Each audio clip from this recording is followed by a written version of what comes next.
Nah, khususnya tema pada malam hari ini tema yang spesial ya tentang peran Bapak.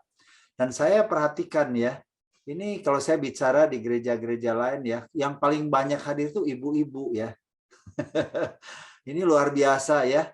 GBI Citizens ini bapak-bapaknya tuh punya kehausan ya untuk ibadah tengah minggu lagi ya di tengah-tengah kesibukan. Dan saya sangat bangga ya, bersyukur karena memang topiknya hari ini juga peranan Bapak ya. Dan saya percaya bagaimana kalau bapak-bapak ini bisa dipulihkan ya di dalam parenting terhadap anak-anak ini akan membuat satu dampak yang besar sekali ya. Dan saya harapkan nanti jangan sungkan-sungkan untuk bertanya ya. Karena ini waktunya singkat, saya langsung aja untuk share screen. Oke ya. Jadi Father's Wisdom tentang bagaimana hikmat daripada Bapa ya atau peranan daripada Allah. Nah, saya mau memulai ya dengan satu cerita kejadian yang benar di Amerika ya, true story ini. Sebuah perusahaan kartu ya, mungkin Bapak Ibu juga nggak asing lagi tentang Hallmark ya. Meskipun sekarang zamannya kita udah nggak ngirim-ngirim kartu ucapan lagi, ya semuanya pakai gadget. Tapi ya sebelum zaman digital ini Hallmark ini merupakan satu kartu yang sangat populer sekali ya. Nah, Hallmark ini perusahaan besar ini ya, dia juga perusahaan Kristen. Pada satu waktu ya, bukan satu waktu, setiap tahun Hallmark itu mengirimkan kartu kepada para penjara di Amerika Serikat ya. Nah, waktu itu kalau nggak salah kira-kira 1.000 kartu yang dia kirimkan ya ke nggak tahu satu atau beberapa penjara lah di Amerika. Itu menjelang Mother's Day. Nah, jadi kartu itu dikirimkan mungkin kira-kira seminggu lah sebelum Mother's Day. Ya, ada 1.000 kartu. Kemudian diumumkan di penjara itu bagi setiap napi yang ingin memberikan ucapan kepada ibunya, silakan mengambil kartu itu secara gratis ya, karena dibagikan gratis.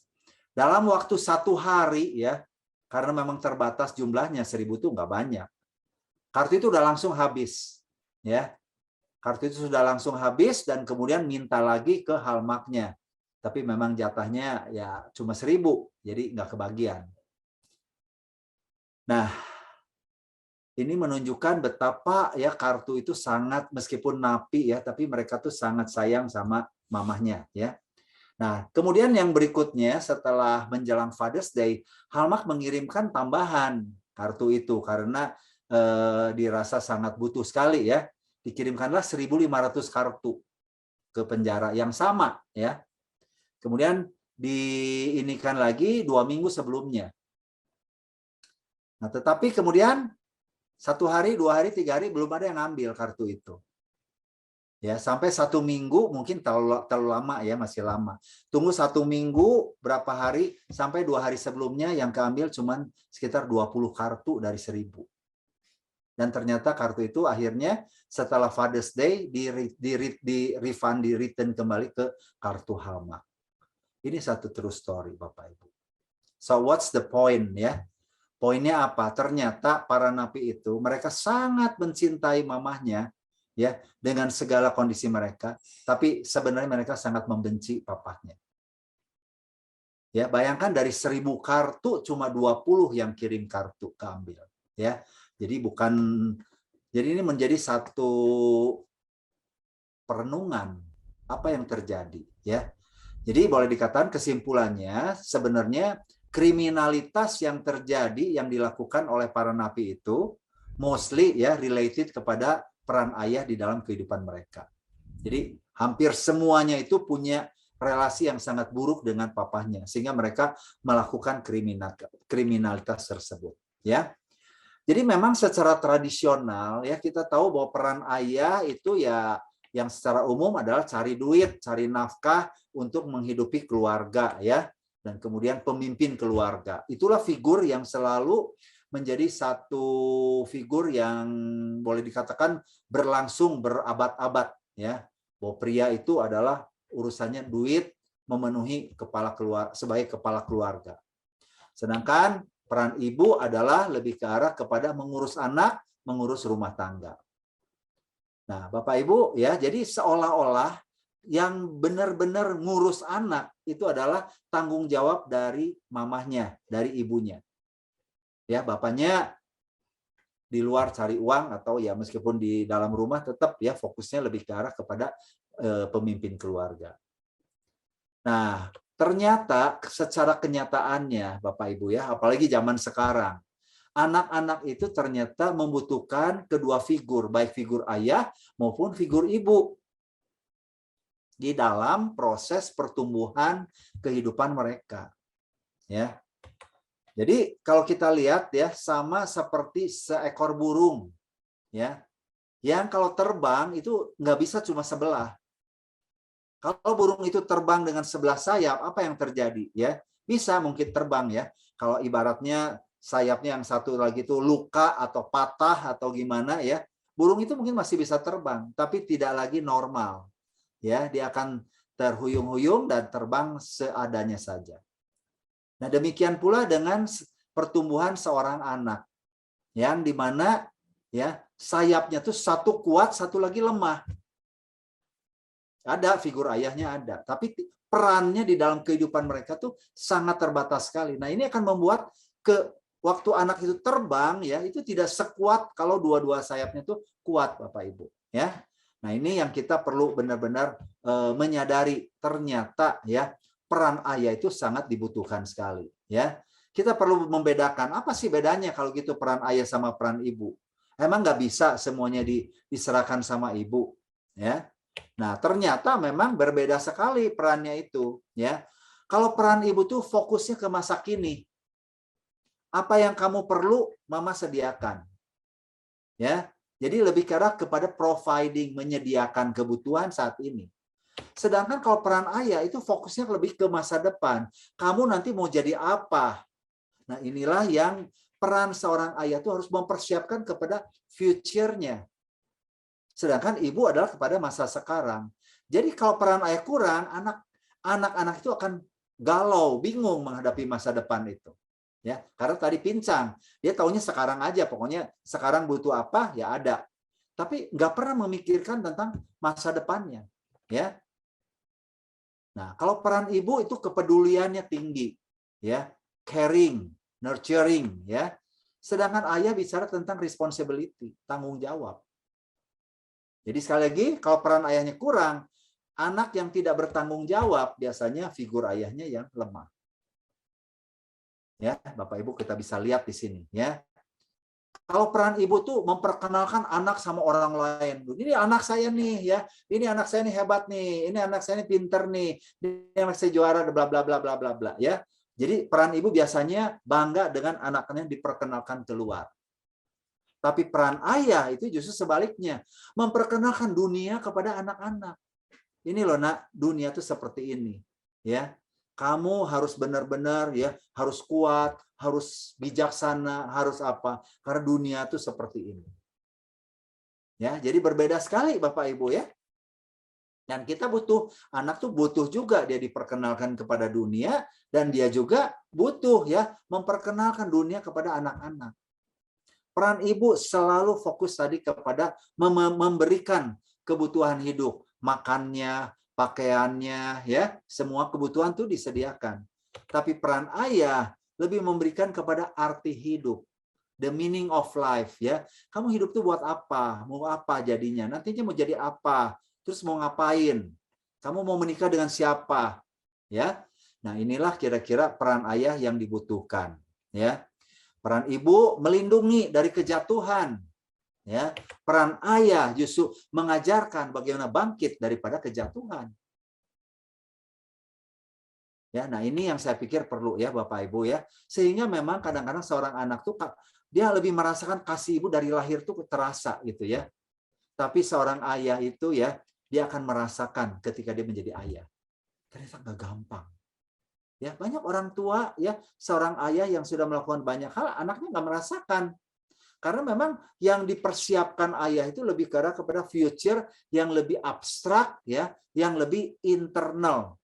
Barulah seorang anak ya, apalagi laki-laki pada saat dia menjadi ayah, dia makin merasakan betapa butuh ya, betapa besar kasih ayahnya kepada dia. Seorang anak perempuan juga sama ya. Pada saat dia menikahlah baru dia benar-benar merasakan betapa ayahnya itu begitu mencintainya. Ya, jadi Bapak Ibu, jadi sekali nggak bisa ya kalau perannya itu hanya diserahkan kepada ibu. Loh, kalau zaman dulu gimana? Ya. Kok sukses-sukses saja anak-anaknya? Nggak ada yang bermasalah. Ya, suksesnya secara apa? Nanti kita bahas ya. Nah, jadi kita lihat bahwa peran ayah ya itu adalah saya lihat ada 7 ya yang sekarang ini biasanya kita boleh refleksi masing-masing kepada para bapak ya. Anda di rumah itu berperannya sebagai apa? Kebanyakan sebagai polisi ya. Cuma ngomongnya benar salah ya. Hukum ya, kasih hadiah. Ini kayak polisi di tengah jalan. Kalau melanggar kena denda, kena tilang. Ya.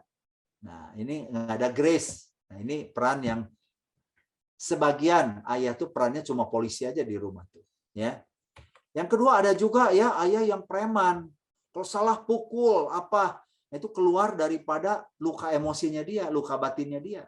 Kita waktu dulu pernah belajar tentang inner child ya. Nah, banyak ayah-ayah yang juga memang terluka oleh ayahnya, sehingga kalau tidak dipulihkan, dia akan juga melakukan hal yang sama kepada anak-anaknya dengan berbagai cara yang berbeda. Yang ketiga ya, ada juga ya ayah yang fokusnya sebagai perawat ya, mengasuh, menyediakan. Kemudian ada juga ayah yang bersifat sebagai pembimbing, dia ngajarin, menasehatin, mengarahkan. Ya. Ada juga sebagai savior, penyelamat. Pokoknya dia protektif ya. Pokoknya kalau ada yang ganggu anaknya, wah bapaknya yang maju. Ya, sehingga anaknya melihat figur ayah itu figur sebagai pembela, figur sebagai hero di dalam kehidupannya. Ya. Dan itu juga ada ayah yang pelawak, membuat suasana di rumah itu benar-benar menarik ya, guyonan, tertawa dan sebagainya. Ya. Dan ada juga ya yang fungsi ayah itu adalah sebagai teman, partner di dalam hidupnya ya, di mana anak itu bisa diskusi, bisa curhat, bisa trust kepada ayahnya ya. Nah, kita lihat di sini sebenarnya semua peran ini ya dibutuhkan, kecuali yang preman mungkin saya pikir enggak ya. Dari 1 2 3 4 5 6 tuh diperlukan dalam konteks, dalam kapasitas tertentu ya Bapak Ibu. Nggak bisa cuma polisi aja ya, cuma partner aja, pembimbing aja, penyelamat ya.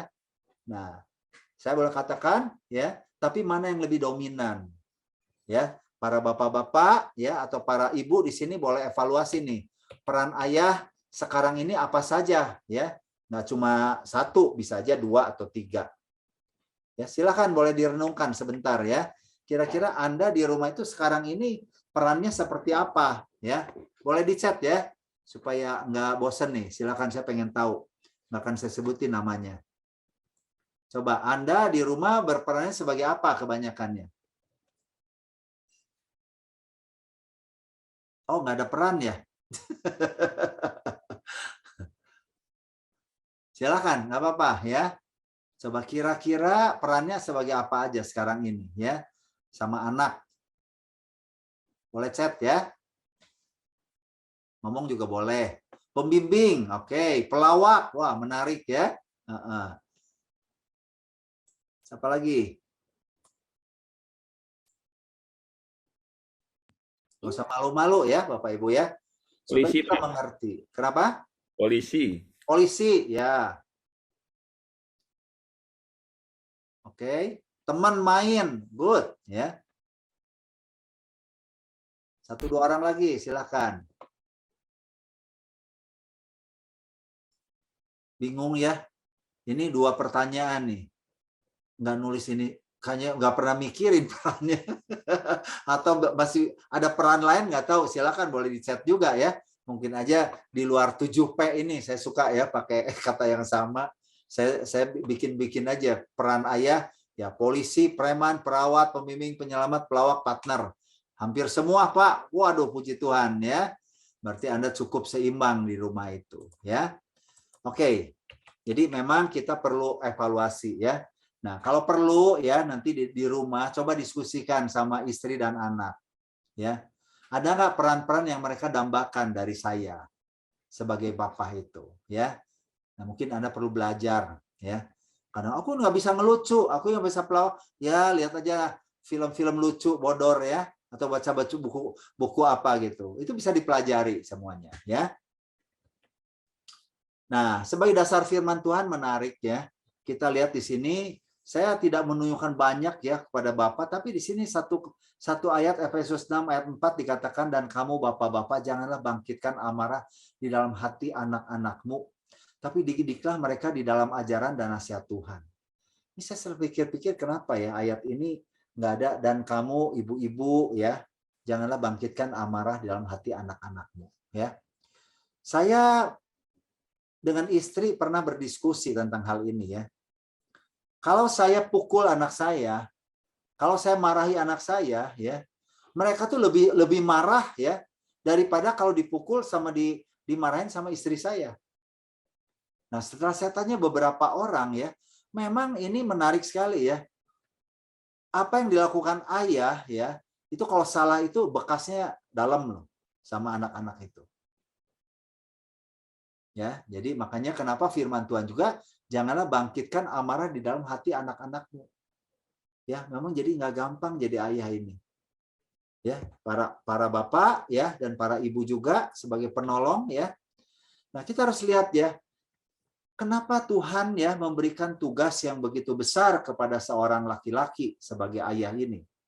Apa kira-kira tujuan Allah ya untuk supaya menjadikan kita seorang yang harus menjadi kepala keluarga, harus bisa menjadi ayah yang baik ya. Nah, saya melihat ini ada dua tujuan Allah ya, karena semua kita juga tidak layak menjadi ayah ya. Kita tidak pernah sekolah jadi ayah. Tapi Tuhan berikan satu privilege kepada kita. Yang pertama ya, dengan kita menjadi seorang ayah, Bapak Ibu ya, seorang bapak itu akan lebih menghargai ayahnya, akan menghargai Allahnya. Kenapa? Karena dia makin merasakan, aduh, pada saat saya mengasihi anak-anak saya, seringkali kita juga tidak mendapatkan respon yang kita inginkan. Betul nggak? Ya, para bapak coba ya. Anda udah melakukan, membela, membimbing tadi, melakukan yang terbaik ya, udah memberikan nafkah kepada keluarga. Tapi mungkin seringkali anak-anak tidak terlalu appreciate apa yang papanya lakukan kepada anak-anaknya. Nah, melalui kondisi inilah ya, saya percaya kita akan makin menghargai Tuhan. Aduh Tuhan, thank you Lord. Ya, Tuhan itu begitu mengasihi aku, dan apa yang anakku lakukan sama aku itu merefleksikan aku sama Bapa. Tuhan begitu sayang, begitu peduli, tapi aku seringkali tidak appreciate tentang apa yang Tuhan lakukan. Benar nggak Bapak-bapak? Ya, dengan Anda menjadi Bapak ya yang punya anak ini, Anda lebih menghargai kasih Allah, pengorbanan Allah terhadap diri kita. Itu satu tujuan Allah yang saya pikir kenapa ya satu privilege jadi seorang ayah, karena pada saat kita menjadi seorang ayah kita makin menghargai akan bagaimana Allah mengasihi kita. Ke bawah ya. Tujuan Allah menjadikan kita seorang ayah untuk memberi gambaran kepada anak-anak kita, Allah tuh kayak gimana sih? Allah yang penuh kasih itu seperti apa? Kalau seorang anak tidak bisa merasakan papanya tuh sangat sayang sama dia, akan sulit loh. Saya jujur ya, saya dari kecil saya tidak merasakan ya kasih daripada papa saya. Saya lebih dekat sama mama saya. Sehingga begitu saya lahir baru ya, saya tahu ya bapak mengasihi anak, tapi sulit buat saya memasukkan ke dalam jiwa saya the love of the father itu kayak gimana tuh nggak tahu.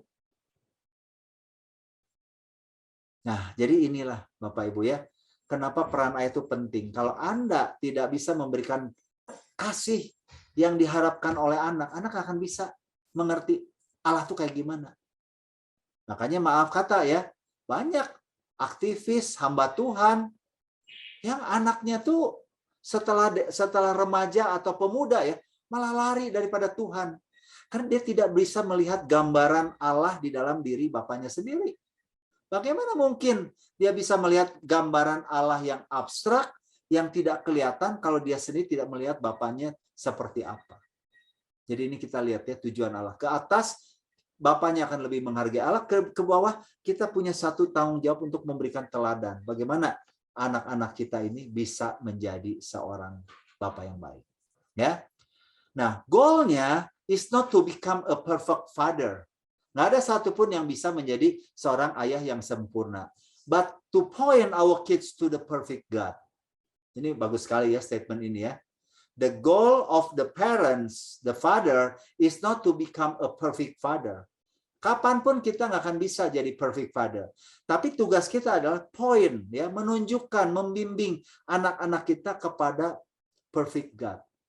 Dialah sebenarnya Allah yang sesungguhnya. Dialah sebenarnya Allah Bapa yang sesungguhnya. Inilah tugas kita seorang Bapa. Ya. Jadi jangan sampai kita punya pemikiran, aku harus tunjukkan sama anak bahwa papa nih hebat, papa nih. Justru itu yang seringkali membuat anak-anak tuh nggak respect. Ya, jadilah diri kita yang otentik. Kalau kita sebagai seorang ayah gagal, kita minta maaf sama anak kita. Saya pernah memukul anak saya yang laki ya. Itu bertahun ya, berapa tahun sulit sekali untuk dia bisa benar-benar pulih.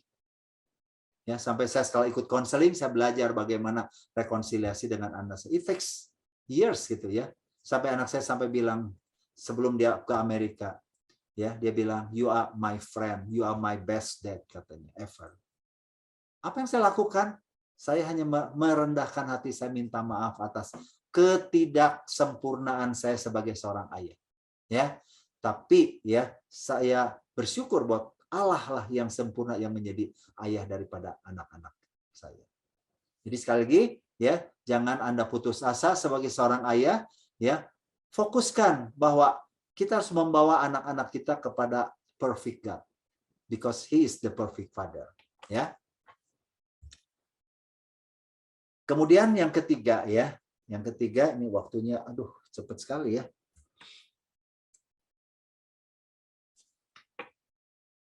Apa ya? Yang ketiga ya, apa yang hilang seringkali ya, tipe-tipe fatherless tuh yang ayah yang tidak hadir dalam kehidupan setiap anak tuh yang seperti apa ya? Yang pertama adalah yang secara fisik memang papanya nggak ada, jarang di rumah ya, atau pergi, atau bisa juga sudah meninggal, sudah dipanggil pulang Tuhan ya. Ini anak akan mengalami satu fatherless ya, ketidakada figur ayah ya. Jadi mereka akan satu kehilangan spend time together, kebersamaan ini anak ini tidak akan memiliki, ya itu dampaknya. Yang kedua, emotional absence. Mungkin ayahnya hadir, ada di rumah, tapi ayahnya tidak pernah bisa memberikan sesuatu yang kebutuhan emosi anak-anaknya. Apa misalnya, ya?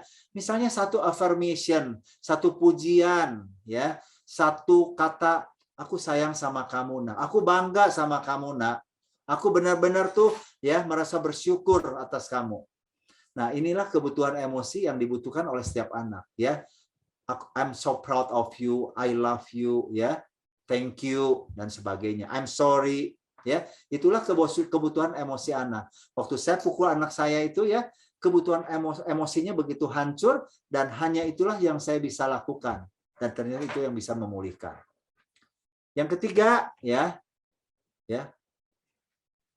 Tadi physical, emotional, yang ketiga ada psychological absence. Ada bapak yang ada ya, tapi dia secara psikologis tidak bisa memberikan kepada anaknya. Apa kebutuhan psikologis itu? Ya, rasa berharga di dalam diri anaknya. Ya, bagaimana ayahnya ini tidak menunjukkan bagaimana secara psikologis dia bisa kuat. Bagaimana secara psikologis ya dia benar-benar bisa menjadi dirinya sendiri, otentik, punya integritas. Ya. Nah, ini. Dan yang keempat adalah spiritual absence ya. Spiritual absence ini adalah ayah yang selalu ya, oh kalau urusan iman itu gereja. Ya, urusan pastor team ini ya, bukan urusan kita. Nah, ini yang kita perlu pelajari ya, bahwa di dalam Keluaran dikatakan ya bahwa setiap ayah itu perlu mengajarkan berulang-ulang siang dan malam ya. Dan yang utama ya, dalam pengajaran ini bukanlah kata-kata, tapi teladan. Ya, bagaimana saya menjiwai, saya menjalani kehidupan kekristenan itu. Ya, anak-anak itu lebih banyak memakai matanya, bukan telinganya, untuk melihat spiritual absence ini. Ya. Nah, dampak buruknya apa? Ya, sekali lagi dampak buruk kalau figur ayah ini tidak ada, Bapak Ibu, ini tuh sangat berat sekali. Anak laki-laki ya, dia akan memiliki satu orientasi seksual yang tidak sehat. Ya, seorang anak laki-laki yang figur ayahnya tidak ada, dia tidak akan menjadi punya percaya diri. Dia bingung menghadapi masa depan, ya. Dan kenapa kalau bicara LGBT ya, dari kasus-kasus yang saya tangani ya, sebagian besar itu adalah figur ayah tidak hadir. Ya, jadi menarik sekali ya. Bukan masalah seksualnya, masalah figur laki-lakinya nggak ada. Ya. Jadi ini yang kita perlu tahu bagaimana seorang anak laki-laki ya, kalau tidak ada figur ayah, jelas dia juga tidak akan bisa menjadi ayah yang baik pada saat nanti dia menikah. Ya. Yang kedua ya buat anak perempuan ya. Anak perempuan ini harusnya first love itu adalah tidak dapatkan dari papahnya. Ya. Kalau first love itu tidak didapatkan dari papahnya, anak perempuan ini akan mudah sekali jatuh cinta. Ya, siapa aja yang ada cowok deketin, dia akan mulai jatuh cinta. Makanya seks sebelum nikah, premarital sex itu banyak terjadi di mana perempuan-perempuan ini karena dia tidak pernah mendapatkan kasih sayang, sentuhan fisik dari papanya, ya. Jadi itu yang membuat dia lemah sekali untuk bisa tergoda oleh laki-laki yang lain. Ya, nggak ada afirmasi, dirayu, dipeluk, aduh rasanya tuh benar-benar nyaman sekali. Jadi sekali lagi ya jangan salahkan kalau banyak anak perempuan, anak laki-laki yang bermasalah secara seksual, secara emosional, yaitu karena adanya hilangnya figur ayah di dalam kehidupannya. Ya. Kasus depresi ya, itu boleh dikatakan juga banyak yang bermasalah. Nah, jadi Bapak Ibu kalau kita lihat tadi cerita Halmak tadi memang betul ya. Di penjara itu semua banyak yang tidak pede, kemarahan, ya, dan banyak sekali problem-problem kriminal terjadi balik lagi karena figur. Kenapa? Karena mereka hanya mikirkan sekarang. Begitu dia besar, begitu dia bergaul dengan dunia luar, ya, dia belum diperkenalkan kepada dunia tadi. Makanya dia mudah sekali untuk terbawa oleh hal-hal yang tidak baik, ya. Nah, saya cepat aja langkah praktisnya. Langkah praktis daripada untuk supaya Fadil ini yang pertama adalah waktu. Sekali lagi ya, ini zaman yang sangat penuh tantangan karena apa? Karena waktu ini berharga, zaman sekarang sibuk ya. Tapi para bapak ya, Anda harus punya waktu buat anak. Bermain, fun. Ya, bukan kalau pulang, udah makan belum? Udah belajar belum? Tadi sekolah gimana? Ya, seperti itu. Dan seringkali kadang-kadang kita melihat ya, karena laki-laki itu para bapak ini kan kita kerja ya, kita berkarir. Sehingga kata-kata efisiensi dan efektif itu menjadi sesuatu yang penting. Ini ada satu cerita ya, seorang anak yang sangat-sangat, seorang anak laki-laki ini ya, sangat sekali pengen sekali bermain sama papanya. Tapi papanya sibuk sekali. Dia seorang bisnismen ya. Sibuk sekali. Agendanya penuh sekali di dalam jadwalnya. Anaknya tuh pengen ngajak mancing. Ya. Nah, kemudian istrinya ya ngomong sama suaminya, ya, anak kita ini membutuhkan sekali waktu dengan kamu, ya. Dia pengen sekali mancing. Boleh nggak? Coba kamu agendakan di dalam jadwal yang padat itu, ya kira-kira berapa jam untuk anak. Akhirnya papanya itu mulai sadar, dia tulis saja agenda weekend ya, 4-5 jam di dalam kalendernya. Wah, itu begitu anaknya dengar ya, papanya menyediakan waktu untuk mancing. Anak senang bukan main. Ya. Nah, tibalah hari yang dinanti-nantikan, hari Sabtu. Ternyata pagi-pagi sudah mendung. Ya. Papanya lihat, waduh, mendung ini ya. Terus agak gerimis. Tapi ya udahlah, ya mereka akhirnya hampir nggak jadi papanya tuh. Tapi anaknya bilang, oh tetap aja jadi. Terus si istrinya juga udah pergi aja lah nggak apa-apa. Akhirnya mereka berdua pergi, ya, pergi mancing. Nah ternyata ya memang ternyata udaranya ya seperti itu, mendung lah ya. Tidak menyenangkan lah, not a good day kalau bicara ininya. Dan yang lebih parah lagi, ternyata tidak ada satu ekor ikan pun yang mereka bisa dapatkan. Jadi papahnya tuh sangat kecewa sekali ya. Akhirnya dia pulang, setelah pulang hampir seharian gitu, dan tidak dapat satu ekor ikan pun tidak dapat. Akhirnya papanya nulis di dalam satu diary ya. Ya, aku nih sangat sayang sama anakku ya. Aku sudah mengorbankan ya hari ini ya beberapa jam untuk anakku. Tapi ternyata cuaca tidak baik, mendung, gerimis, dan yang lebih parah lagi tidak ada satu ekor ikan pun yang kami dapatkan. What a wasting and bad day ya. Jadi kesimpulannya what a wasting and bad day. Hari yang sangat sia-sia ya, dan membosankan dan tidak efektif sama sekali. Ya. Nah, yang menarik Bapak Ibu ya, si anak menulis diary juga malamnya tuh. Ya. Bahwa dia bilang today adalah satu hari yang sangat dia nanti-nantikan karena papanya akhirnya menyediakan waktu untuk mancing. Tapi udara mendung ya, cuaca mendung dan hujan gerimis. Tapi hatiku tidak semendung udaranya. Hatiku tetap setia. Hatiku tetap bersukacita. Ya. Dan kemudian kami mancing ya, dan kami sempat ngobrol ya. Aku benar-benar merasakan sekali kehadiran Papa di sisiku. Meskipun tidak satu ekor ikan pun yang kami dapatkan. Tapi ya, this is the best of my life. This is the best day of my life. Ya, dia kasih hati, kasih bintang, kasih segalanya. Jadi, what's the point? Ya, jadi Bapak Ibu seringkali ya, kita merasa, aduh, waktu cuma hahaha, cuma ngobrol, cuma nganterin gitu aja ya, nggak ada dampaknya. Tapi buat anak ya, itu sesuatu yang meaningful Bapak Ibu. Ya, jadi waktu itu sangat-sangat berarti. Saya masih ingat saya dengan istri saya ya, waktu anak kami sekolah SMA ya. Dari rumah sekolahnya tuh di Padalarang ya, jadi kira-kira hampir 1 jam ya waktu itu ya, 40 menitan lebih lah kalau nggak macet. Nah itu kalau dipikir ya, antar jemput itu tuh habis waktu, habis bensin, habis tol juga mahal sekali.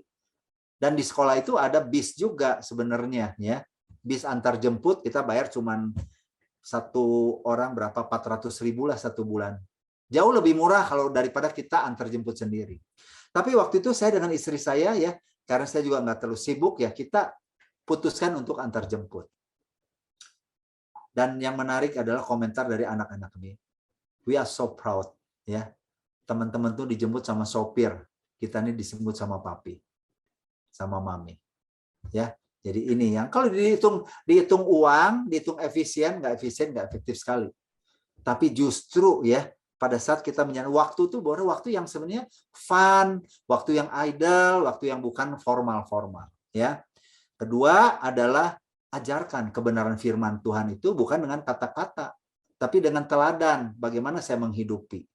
Ya, seringkali ya kita lupa ya. Masalahnya firman-firman ya. Nanti kalau ada orang datang, kasih tahu ya, Papa lagi tidur. Itu hal kecil yang sebenarnya mungkin nggak terlalu signifikan ya. Tapi anak akan melihat kebenaran bohong itu dari apa yang dilakukan papanya, bukan apa yang dikatakan papanya. Ya, ajarkan tentang integritas. Ya, saya ingat cerita seorang ayah yang dulu ngajak anaknya belanja, kemudian si kasirnya lebih ngembaliin cuman berapa ribu perak. Tapi besoknya papanya ajak anaknya untuk kembaliin uang itu. Anaknya buat apa itu cuma berapa ribu perak? No, ini bukan hak kita. Ya, jadi Bapak Ibu ya, kalau kita lihat memang ini sebenarnya dalam hal time, teach, train ini tuh hal-hal yang sebenarnya sepele, tapi meaningful buat anak. Dan itulah yang mempersiapkan anak ke masa depannya. Ya. Yang keempat, berdoa. Ya.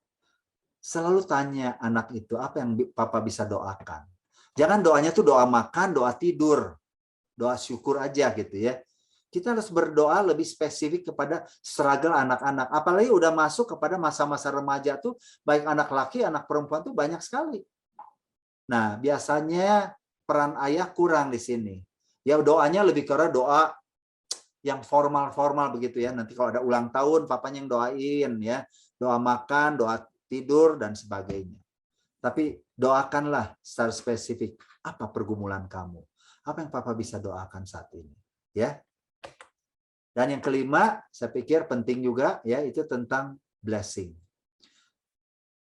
Blessing daripada seorang ayah itulah sangat-sangat berarti buat seorang anak. Saya nggak tahu berapa sering ya. Saya sering kalau anak-anak udah tidur pun ya, meskipun kita nggak usah ngomong, kita tumpangi tangan kepada anak-anak kita. Ya, curahkan blessing kita.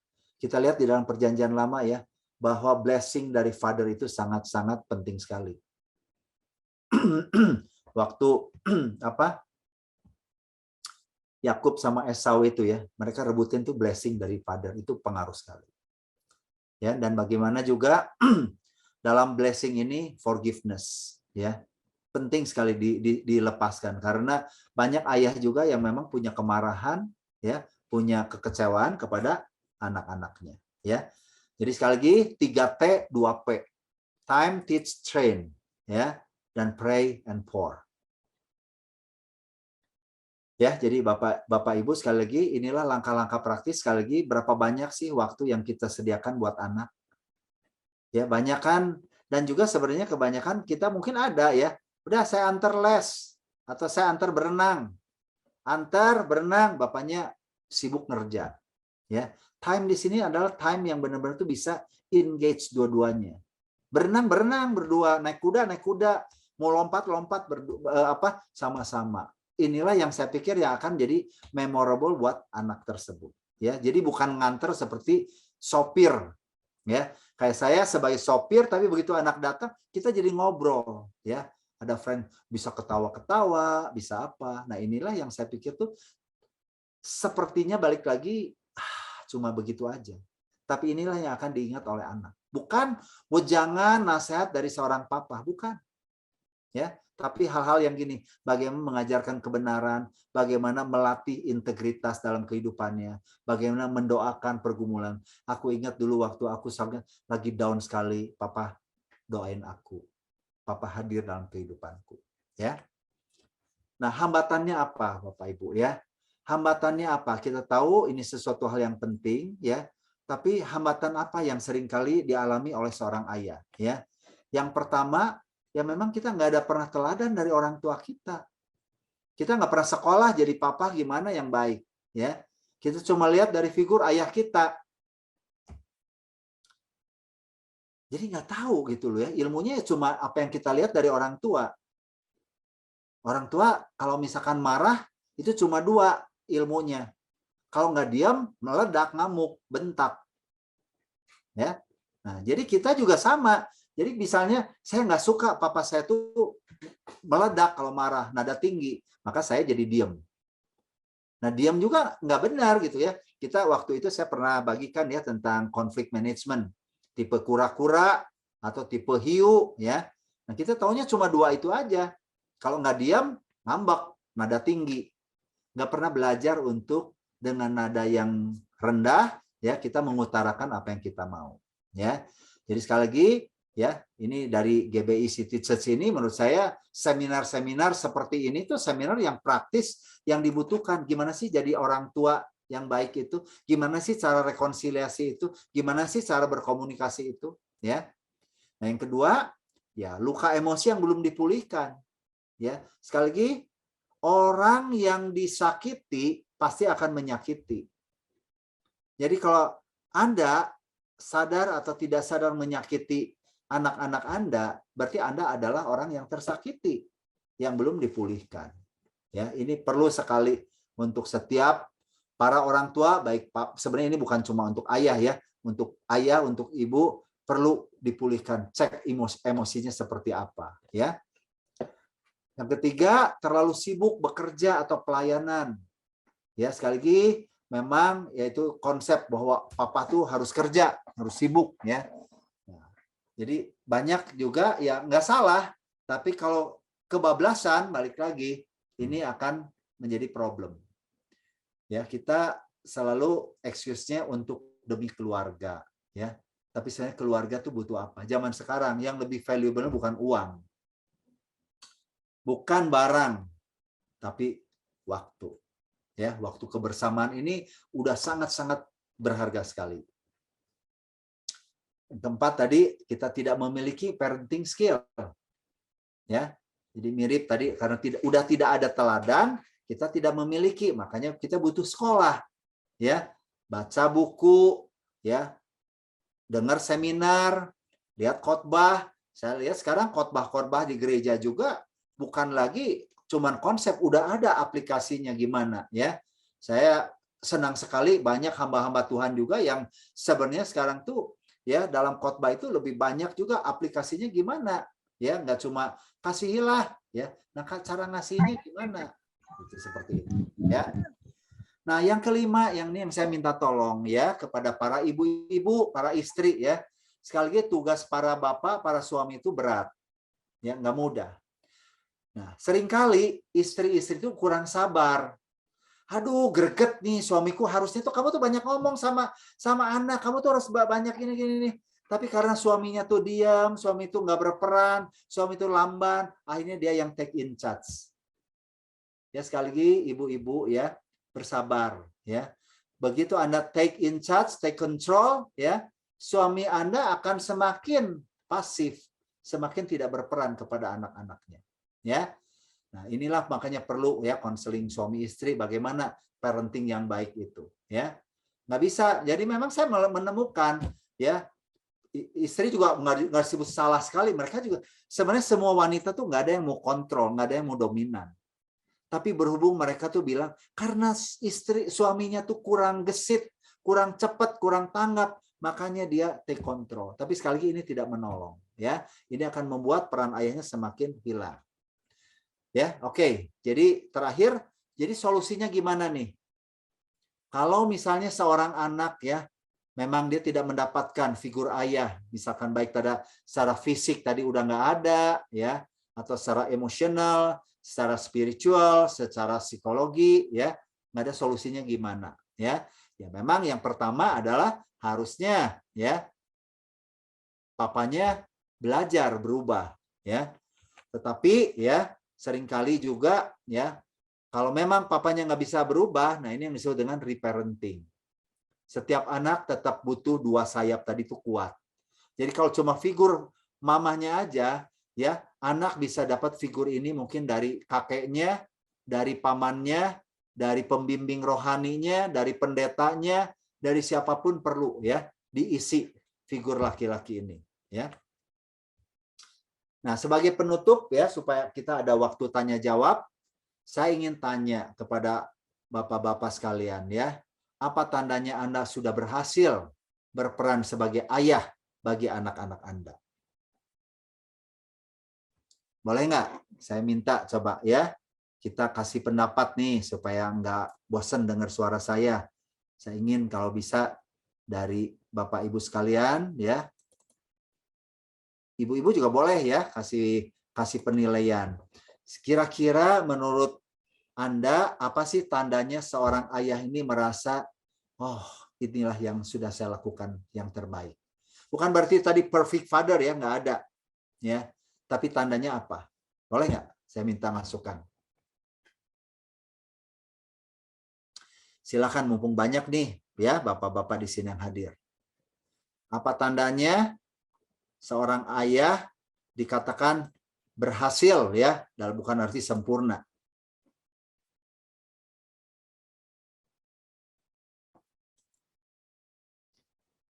Anak mengenal Tuhan Yesus sebagai juru selamat secara pribadi. Oke, good ya. Itu satu tanda ya bahwa Anda sudah berhasil point the kids to the perfect God. Ya, oke. Ada lagi? Ini hal yang mutlak ya. Bangga terhadap papahnya. Good ya. Kata bangga ini menunjukkan sesuatu kata kunci ya. Bagaimana seorang anak kalau bangga sama papahnya, berarti papanya sudah jadi teladan yang baik. Bagus. Ada lagi? Ngomong langsung juga boleh ya. Anak hidup dalam integritas dan kebenaran. Anak saya mau jadi seperti saya. Wow, ini ya. Pak Marsyal, luar biasa ya. Anak laki, anak perempuan? Laki ya pasti ya. Ada lagi?